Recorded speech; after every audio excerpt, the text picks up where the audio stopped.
machine sa Smartmatic ang nagupo sa kanila, hindi taong bayan. Yan ang katotohanan. Malalim na problema ng bansa. 3 araw tayo magsasama-sama rito.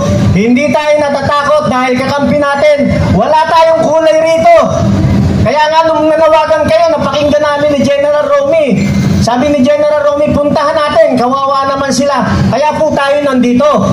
Tapos may nanawagan kanina na iniimbita nila kahit mga liberal, kahit sila mga supporter ng Duterte, kahit lahat, pinanawagan kaninang umaga. So napakinggan namin yun. Yun ang maganda kasi wala akong nakikitang bandera rito, makabayan, walang liberal, walang pro-Duterte. Kaya hindi dumadami ang tao sa kalsada pag nag-rally. Pag nakita ng tao na politika, nauumay na. Umay na ba kayo sa politika? Gusto niyo ba ng tunay na aksyon? Ulitin ko ha, gusto niyo na ba ng tunay na aksyon? Meron akong challenge sa inyo. Lahat na nandito, may challenge ako sa inyo. Challenge accepted! Bukas o mamayang gabi, mapuno lang natin ito. Lulusubin natin sa loob.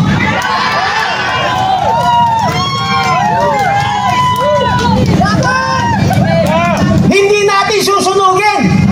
Ang pinakamadaling pwedeng gawin natin, ulitin ko to ha, ang pwedeng madaling gawin natin, gumawa ng gulo. Mas madali yun kaysa sa ginagawa natin eh. Magpasabog lang tayo dyan, gulo na eh. Pero bakit natin gagawin yun? Pwede naman na mapayapa. Okay, turuan ko kayo na mapayapa. Magkaisa tayo ha. Punuin natin to. Magpapatulong tayo sa mga kapatid nating pulis. Naiintindihan nila yung damdamin natin. Kasi ito rin yung damdamin nila. Bakit? Ang pamilya nila kasama rin sa taong bayan. Oh, marami tayo. Kahit may barikada, pasukin natin. Yung hindi tatakbo na congressman, mabuti yun. Yung tatakas, masama yun. Magulo, hindi. Hindi. Makikiusap tayo eh. Papasok kami dyan, papasok lang. Amin naman yung building na yan eh. Sa atin yan eh. Ba't ilalak nila yan ay sa atin yan? Tapos yung mga nasa loob, ang nagupo, taong bayan. Kung tayo nagupo, pwede rin silang paalisin. Ba't kayo natatakot? Kaya lang, ang hirap natin gawin. Bakit? Pwede ba natin sabihin, napapaligiran namin kayong mag-isa ko. Mag-isa lang ako. Lulusubin namin kayo, 10 kami. May nangyari bang ganon? Paano tayo? Marami tayong kaibigan gusto na ng gulo. Huwag natin gayahin yung nangyari sa Nepal, nagkapatayan. Yung nangyari sa Indonesia, maraming bansa. Kaya naman natin eh. The only solution for us to win is to have at least, hindi na milyon, 100,000 lang rito. Pasok na tayo sa loob eh. O, dahil ko sa inyo, pagpasok sa loob, kasama nyo ang 80% na retired military.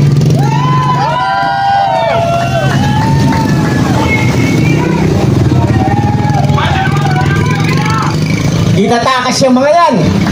May daanan sa likod, kasi lang tao. O, dadaan sila magtatakbuhan, yung masasamang congressman. Hahabulin ng taong bayan, parang pelikula. Madadapa sila. Mabagal tumakbo sila. Bakit? Puno ang bulsa nila ng kayamanan eh. Yung iba nasa tiyan nila.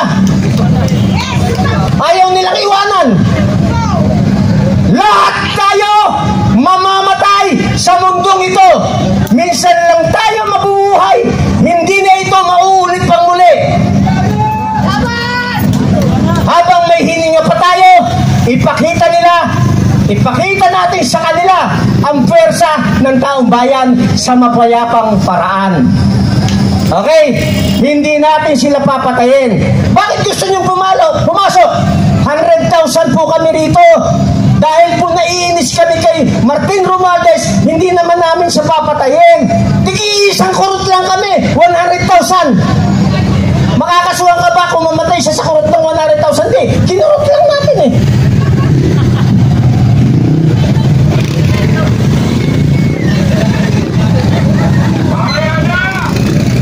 Ang bansa natin, hindi mababago kung hindi tayo aaksyon. Maniwala kayo. Hindi politika ang solusyon sa bansa ito. Kahit na wala tayong gawin eh. Gusto niyo walang gawin tayo? 1 milyon dito, wala tayong gagawin. Palagay niyo anong gagawin nila? Matatakot sila? Matatakot yung mga yan sa dami natin. Bakit? 1 milyon. Nagkaisa. Sabihin natin, lahat ng 315 na congressman, ilagay natin sa sako. Kaya natin hindi?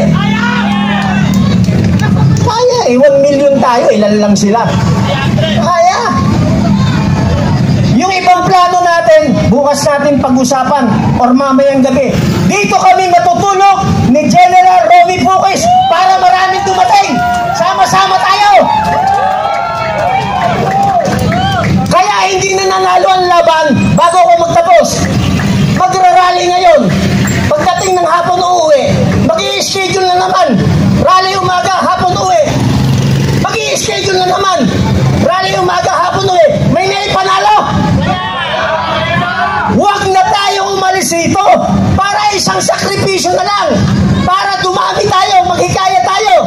Pag dumami tayo, tapos na ang istorya ng mga masasama. Magandang gabi sa inyo lahat. Wala ba kayong mga kamay? Si Colonel ang panawagan ni Captain Baleros at ni General Puquis. Sino ba ako? Ako ay si Colonel Mitran. 40 years nakipagbaka sa lansangan ng laban ng Pilipinas. Ngayon, gagawin natin ang sinabi ni Captain Baleros. Totoo ba? Gagawin ba natin? Gagawin ba natin? Laban tayo para sa bansang Pilipinas.